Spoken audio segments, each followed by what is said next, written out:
Okay.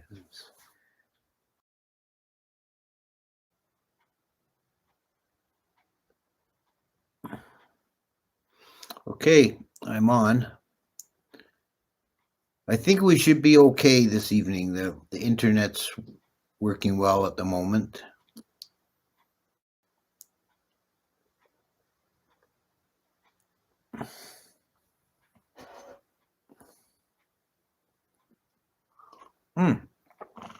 Hi, Jay and Jeff.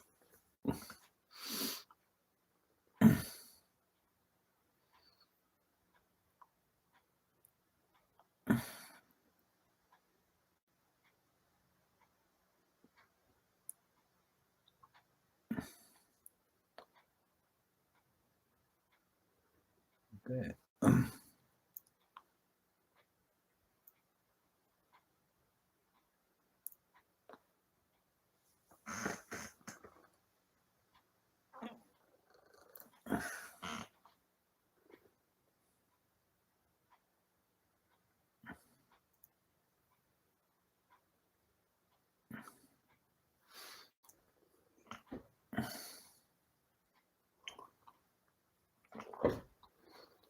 Yes, while we're waiting, I could tell you all that if you're interested, I've been working on a video series with Dantika on Buddhist history. It's, there's a couple of ones finished, and they're up on the channel, and there's a couple more to come.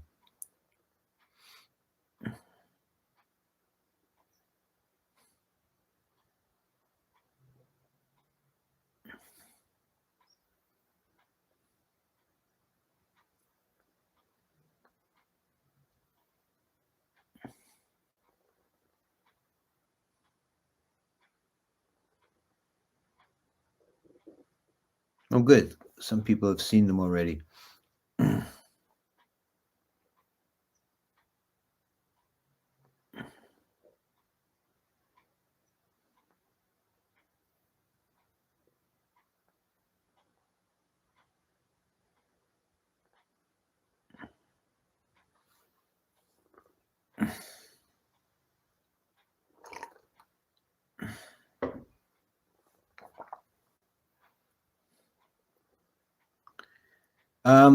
Yeah, we're pretty sure we have a steward now. There's someone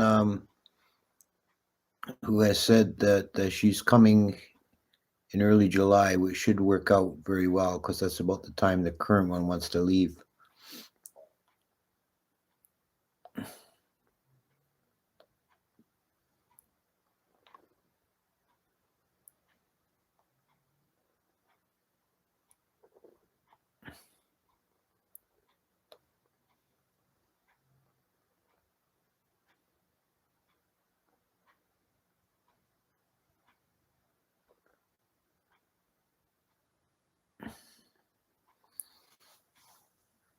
No, last week when I tried to do this, I ended up giving the full talk. I didn't realize that it had cut out, and I only found out later. Only the first few minutes actually got up on YouTube.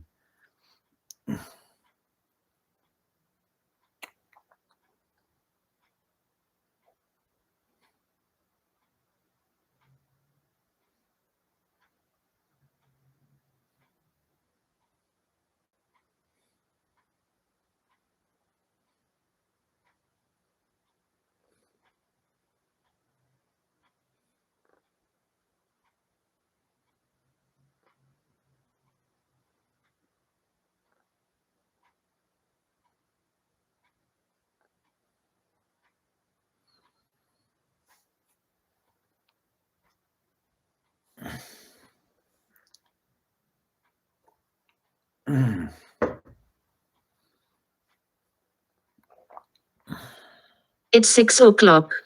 Namo tassa bhagavato arahato samma sambuddhassa. Namo tassa bhagavato arahato samma sambuddhassa. Namo tassa bhagavato arahato samma sambuddhassa. So a second attempt at continuing this a series on the paramis with the parami of wisdom. And we tried to do it last week, but the internet was not cooperating. So I'm going to do it again today.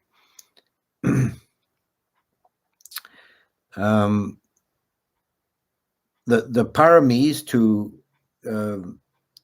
recap, the paramis or paramitas are a set of mental qualities that are conducive to spiritual growth. And one of the important attributes of the paramis is that the bodhisattva has to perfect all 10 paramis before becoming a Buddha.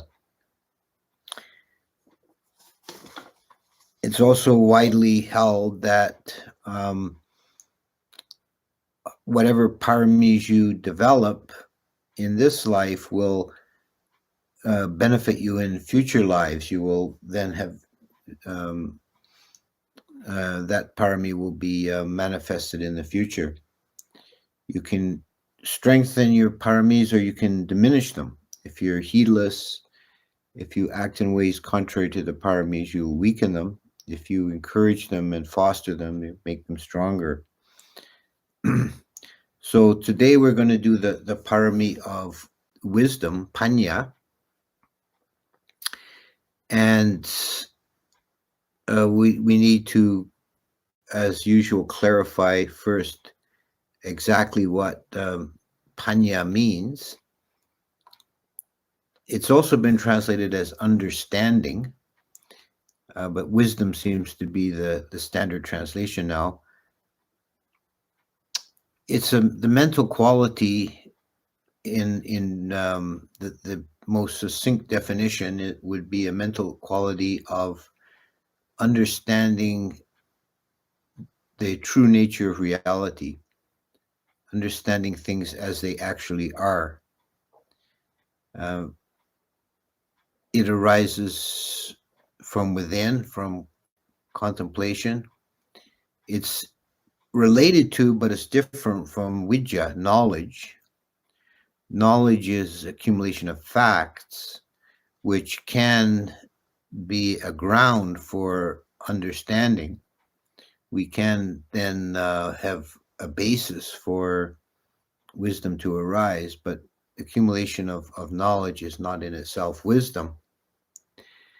And it's also possible to have a degree of wisdom without a strong basis in knowledge, just a natural innate wisdom or understanding. It's related to the quality of yata bhutya nanadasana, which is the knowledge and vision of things as they actually are, which is one of the stages leading to nibbana, which means penetrating the true nature of existent reality.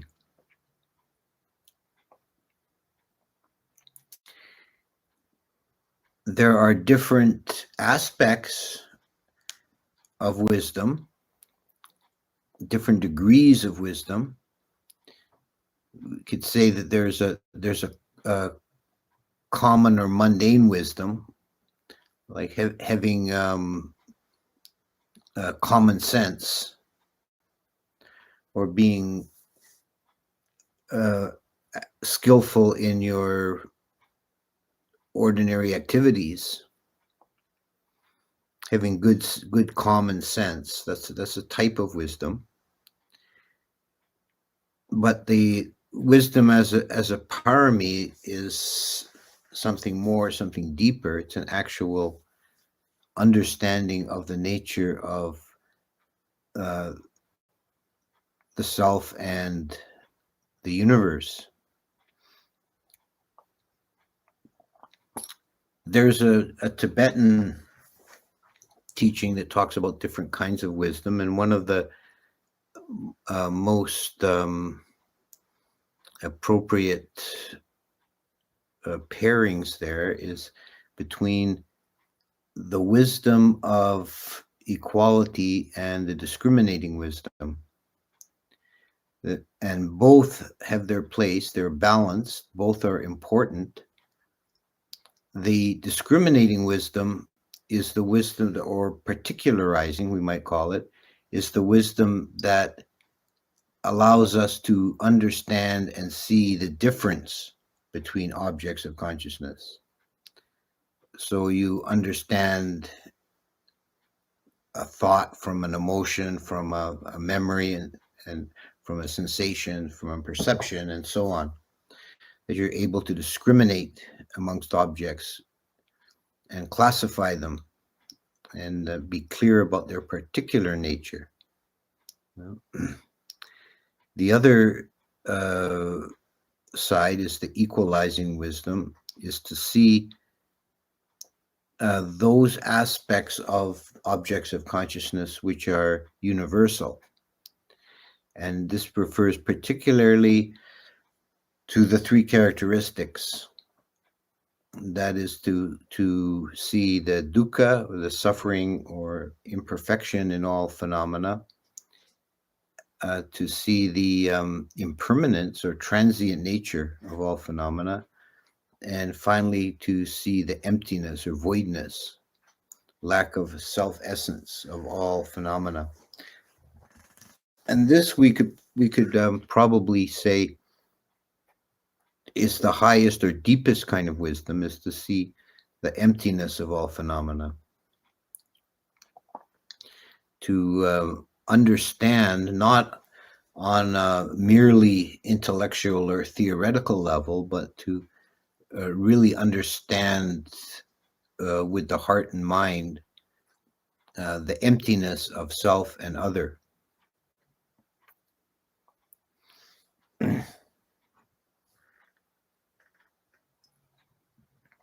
This kind of wisdom comes from long practice of that disciplined introspection that we call meditation, from observing the phenomena and the process of knowing and seeing that it's empty both sides. A really good short formula that the Buddha spoke to a Brahmin student, Mogaraja. The context was that Mogaraja asked him, "How can I escape the gaze of the Lord of Death?" And the Buddha said in three terms: be ever mindful, see the world as empty, and abandon thoughts of self. And this is precisely the formula that leads to the unfolding of wisdom. Being mindful, sati, is the exercise of remembering to be present, being wakeful, and then seeing the emptiness of the world, of all phenomena, and abandoning thoughts of self.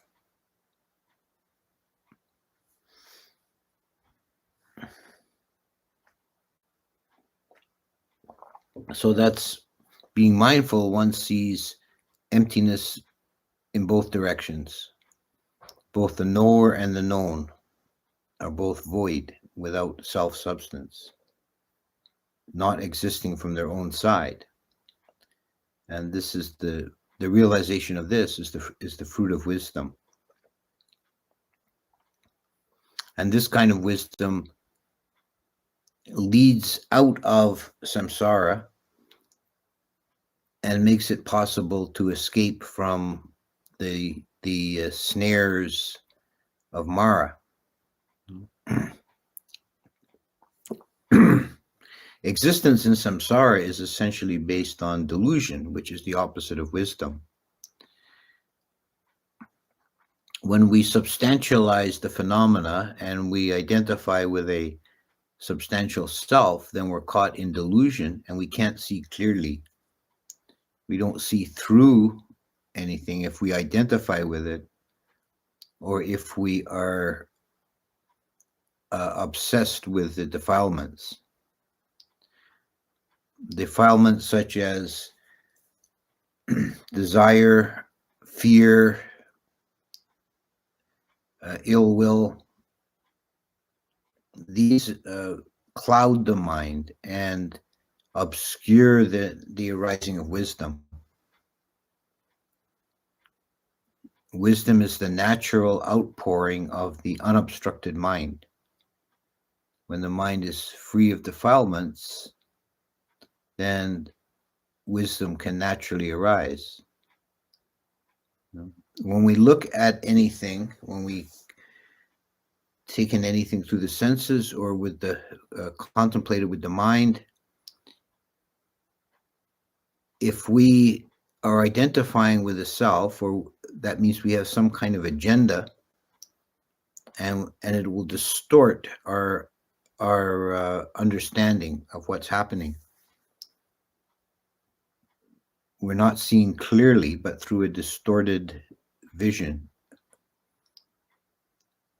a warped lens, as it were. We don't see clearly when we are identifying, when we make it something me or mine, then we cannot understand it, because now we have an invested interest in it.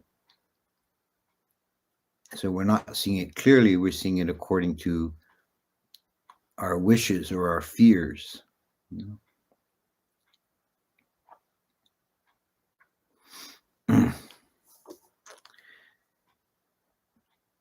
So there are also other ways in which wisdom needs to be balanced, and there's at least two that come up in the Pali sources. One is in the formula of the five faculties, the indriya. Wisdom is paired with faith or saddha. They're considered complementary qualities, wisdom and faith, and they need to be developed in a balanced way. Meaning if one of the pair is strong and the other is weak, then your development will be crooked. It won't proceed properly. So you have to, if you are trying to follow that formula, you will work on whichever side is weaker and bring it up, and then bring them both up together.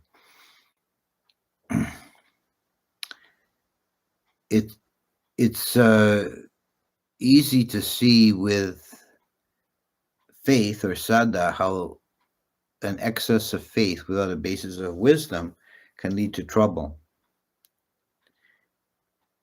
People can have faith in all kinds of things, and some of them are good and some of them are nonsense, and some of them are downright wrong or evil. I always think of a good example for the overdevelopment of faith without any basis in wisdom was something that happened around the turn of the century. Some of you may recall this. There was a comet, and there was a religious cult somewhere in the American, I think Arizona, maybe somewhere in the Southwest, that had decided that the comet was actually a spaceship piloted by Jesus. And if they all killed themselves at the moment of the closest approach of the comet, then they would get their souls would rise up to the spaceship and they'd ride with Jesus. And for anybody else looking at that, it just seems like, nonsense. But they had such faith in it that there was like, I can't remember how many there were. I think there were maybe about 50. They all poisoned themselves and all died at the same time. So they had lots of faith, plenty of faith. There's no question. They had enough faith that they gave their lives in the faithful belief that would get them onto the spaceship. But there's obviously no wisdom there. There's no discernment. They weren't able to look at it and say, oh, this doesn't make sense. So faith needs to be tempered by wisdom.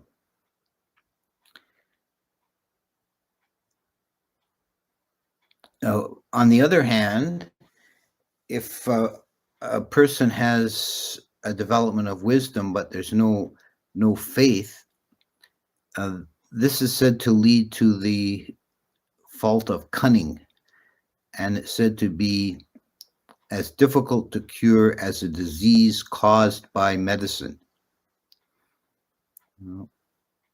which is a very good simile.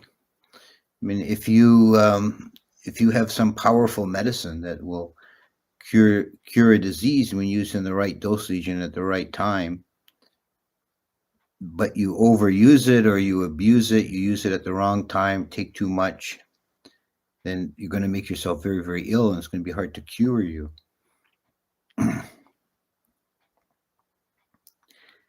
And we've all encountered people like this that are very hard-hearted and cynical and skeptical and very quick to run everything down. They don't want to be caught out in believing anything, which they think is a kind of a weakness.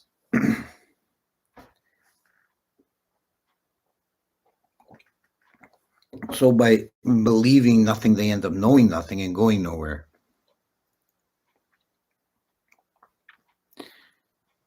The role of faith or saddha in Buddhist practice is very important. It's not the same as in some other religions. It's not really you wouldn't excuse me, you wouldn't really call it a faith-based religion. Most of the Buddhist teachings, and the essential ones, are accessible to experience and reason. But it does seem to me that there is one place in which we can only proceed by faith for a long time, and that is the Third Noble Truth. The truth that there is an end to suffering, there is an unconditioned. Until that is realized for oneself, it can only be had on faith, because nibbana, or the unconditioned, being outside of conditionality, is outside of reason, and it cannot be proven. It can only be experienced. And this is evident in the distinction the Buddha makes in the formula for the First Noble Truth and the Third Noble Truth. For the First Noble Truth, he says that we should understand it. And if he says we should understand it, he uses the verb pajanati. If we can understand it, that if we are told to understand it, that means we can understand it. And there's really nothing in the First Noble Truth that's not susceptible to direct observation or reasoning. The Third Noble Truth, we're told to penetrate it, patisamvedi, which means to enter into, to experience from the inside. It's not the same verb. So it's not the same kind of understanding. It's not a holding or grasping of with the mind. Nibbana cannot be contained with the mind, but it can be entered into. It is susceptible to direct experience, but direct experience only. It can't be reasoned about or described or proven. So until it is realized, there must be a basis of faith, a saddha. And we temper the saddha with wisdom by developing our understanding by direct observation. So that's one kind of balancing between wisdom and faith. Another different balance is the balance between wisdom and compassion, karuna. These two, wisdom and compassion, are said to be the supreme qualities of a Buddha. They almost define the existence of a Buddha. Perfect wisdom and perfect compassion.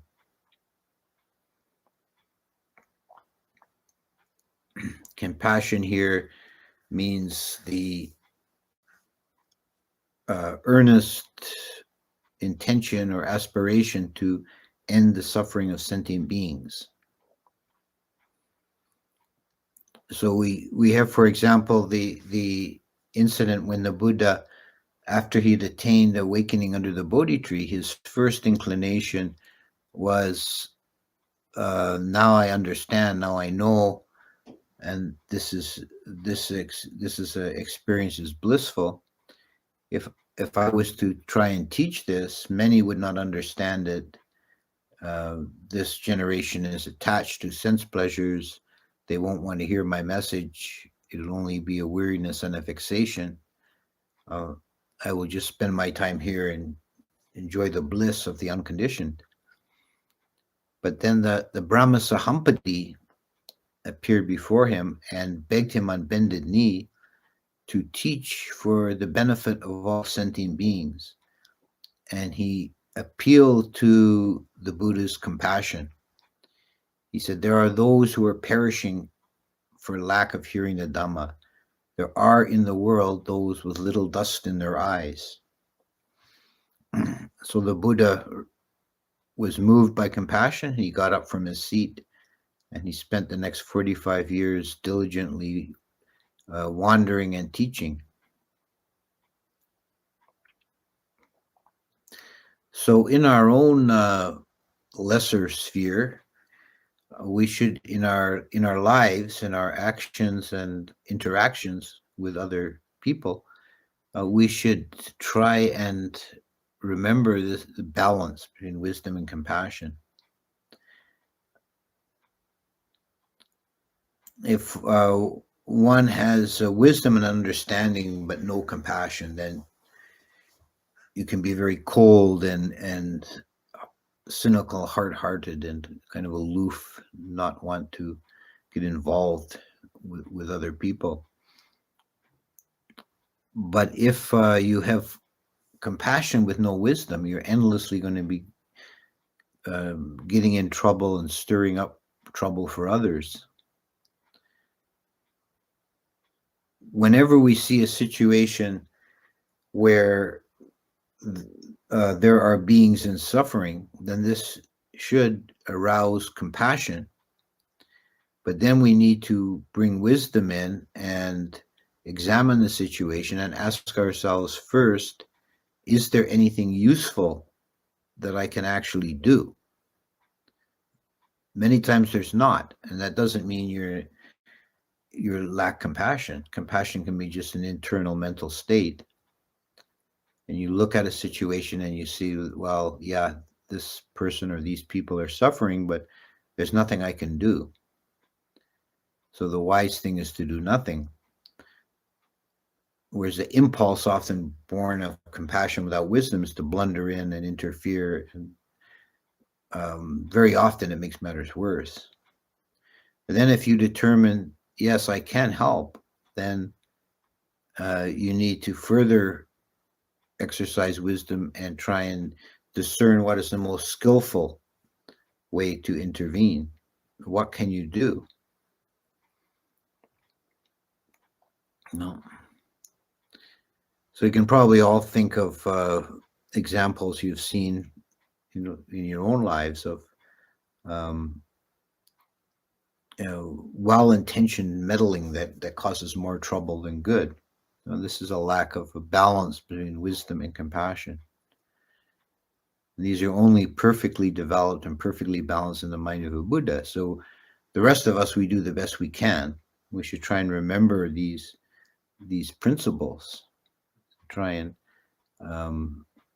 base our actions on these two equally important principles. You know?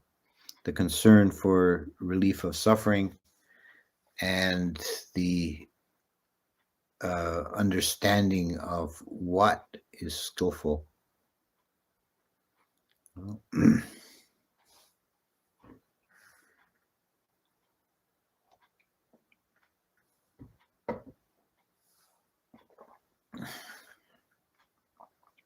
The opposite of wisdom is delusion. And I think that's a more direct opposite than ignorance. Ignorance is a lack of knowing, a lack of understanding, but the delusion is understanding wrongly or misapprehending. There's a concept called the vipalasas, which is translated as the hallucinations often. It means seeing things according to a deluded vision, and in particular in regard to the three characteristics. So seeing that which is suffering and imperfect, seeing that as perfect and a source of pleasure, seeing that which is impermanent as permanent or stable, and seeing that which is empty and insubstantial as being a real self-existent entity. There's a story in one of the suttas, or parable, or metaphor, that the vipalasas are like decoys put out by hunters to attract deer, and the hunters are waiting in a blind with their bow and arrows, waiting for the deer. They make a fake deer out of straw and twigs and put it in the middle of the field. And other deers come and say, "It must be safe here. There's a deer already here." When they come into the field and they get killed, he says that the fake deer is like the sense impressions, and the hunters are like Mara. You know? So we go to our destruction if we fall for the vipalasas.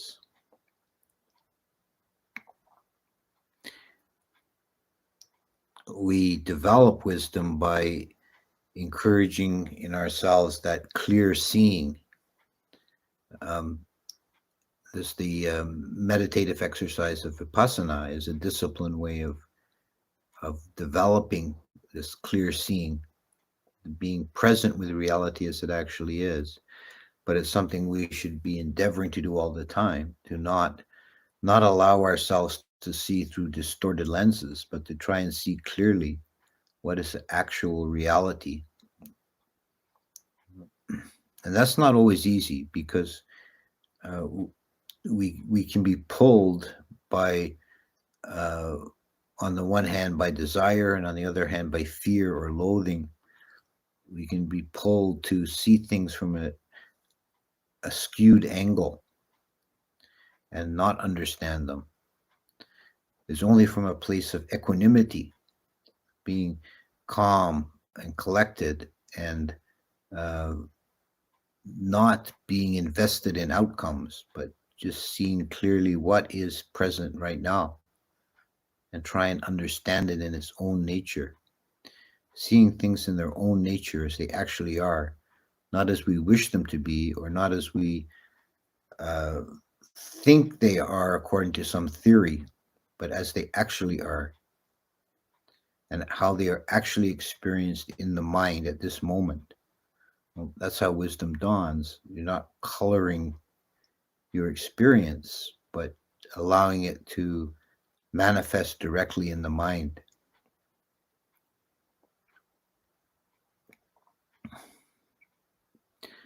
So with the development of wisdom comes a greater spiritual maturity, comes many benefits. Wisdom is the key of all the benefits. The mind becomes more peaceful. We become less fearful. We generally are calmer. This all comes from wisdom. When we're succumbing to negative emotions of any kind, you can be sure that at that moment there's a lack of wisdom.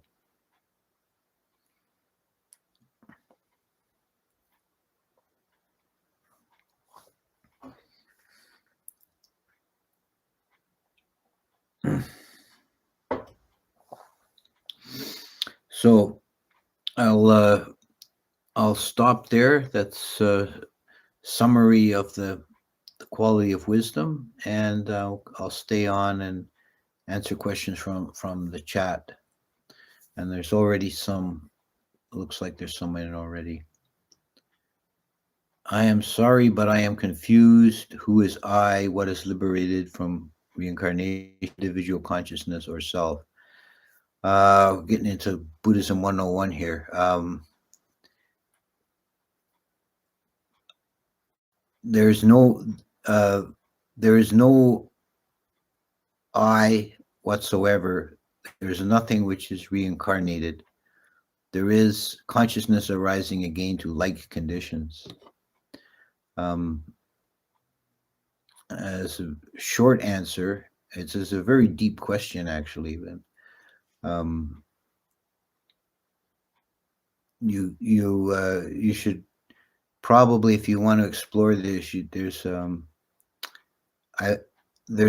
article that I wrote on. You can find on the website, the soul in Buddhism.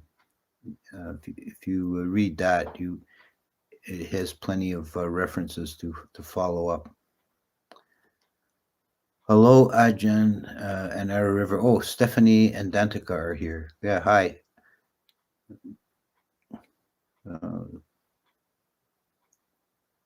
Let's see. I want to have faith, but my problem is, how do I know if I have chosen the right path? For example, Theravada, Mahayana recommended for this current age of Dharma decline, Zen, Buddhism, etc. Yeah, I think you have to find what works for you, what leads you to a greater peacefulness, greater understanding. What resonates in your heart.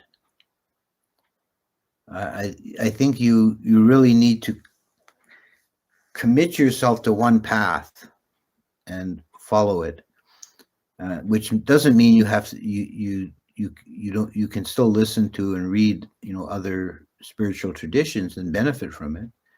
But if you're constantly undecided and going from one to the other, then you're not going to make any progress. That's compared to like running around the mountain rather than climbing it. Panya seems a prerequisite to access the unconditioned, but when it arises, does panya manifest as a falling away of rational conventional mind, or do they coexist? Also, is panya irrevocable? It's not the same thing as the rational conventional mind, but they can it can be assisted by it. Having a rational or intellectual understanding can be a basis for panya, but it's not sufficient on its own. It can provide a kind of an aid or an assist, but panya is deeper. It's the immediate knowing, the actual experience. And is it irrevocable?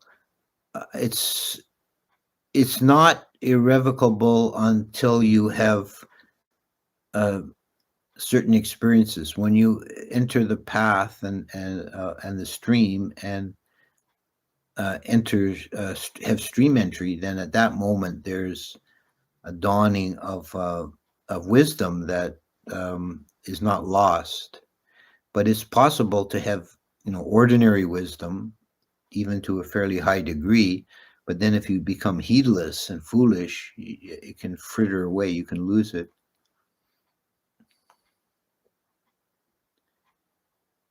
Could you please elaborate on the difference between soul and spirit. Those are not terms that we generally use in Buddhism. So it's not really a question that I can really answer. It's speculating about things that in our system, don't actually exist. The core teaching of the Buddha is emptiness and not self, anatta. So there is actually no soul as such, which is not. It's important to distinguish that does not mean that Buddhism is a materialist philosophy, or there is a recognition of a spiritual dimension to life, but it's not personalized. So we can't really relate in Buddhism to the concept of a soul. Spirit as if it just means a spiritual level or a transcendent level to reality, then that's more consistent. But generally, those are not terms that you'll find used in Buddhist discourse.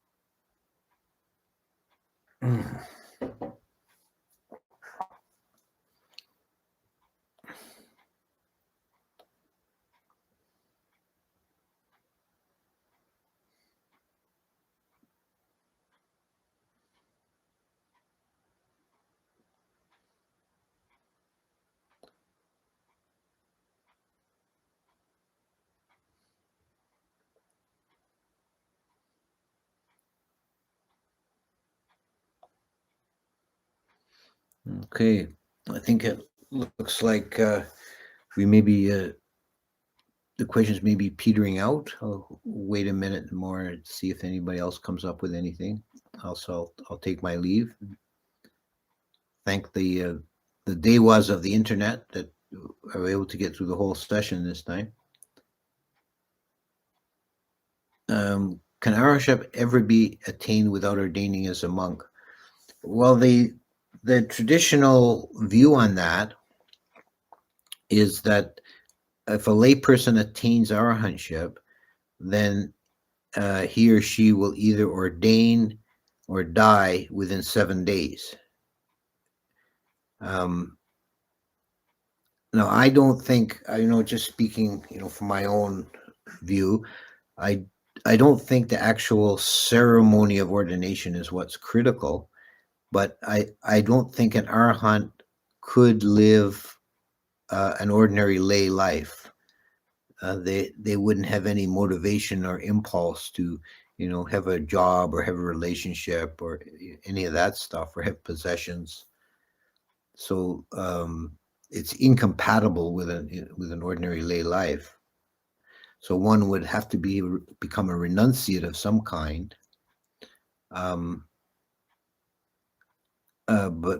But the traditional view, because it is based on the various stories in the suttas and commentaries about people who attain arahantship, and if they're a lay person, there are lay people who attain arahantship, but they always either ordain immediately or they die almost immediately. Like they in that case, it's like someone attains it on their deathbed. It's not like that arahantship kills them. It's like they're already dying and they become an arahant. When in chanting, there is a reference to the Lord of Death. Is this a real entity or symbolic? What's the difference? Are you a real entity who's asking this question? Or are you a symbolic icon appearing on my computer screen? Lord of Death, Yama, it's one of these mythical or cosmological beings, and to discern whether they're real or not requires a dependence on what your definition of real is. they're real within their own context.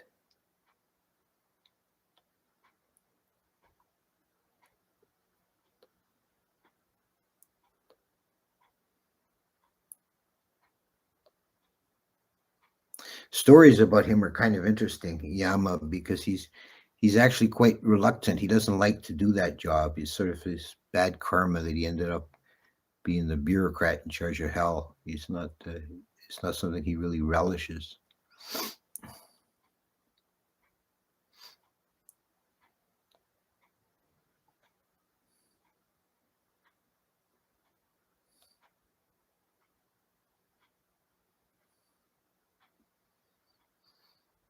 Okay, so I think I'll take my leave and thank you all for coming.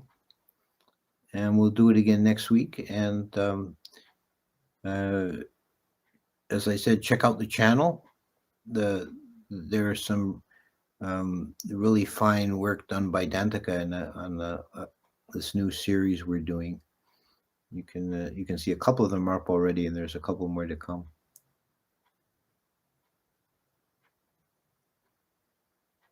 What would be the difference? Here's a question. I'll just deal with this last question, then I'll sign off. What would be the difference between someone who has wisdom but not enough faith and someone who has no faith and no wisdom? Like an atheist, both people can be cynical. Well, if they have wisdom without faith, then they'll the type of wisdom would be like a book knowledge and this kind of critical thinking, skeptical thinking approach. Where if they don't have wisdom or faith, then they're just kind of uninterested and dull and ignorant.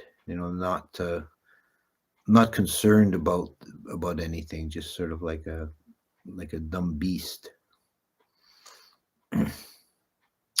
Okay, I'll leave it at that, and thank you all, and see you again in a week's time.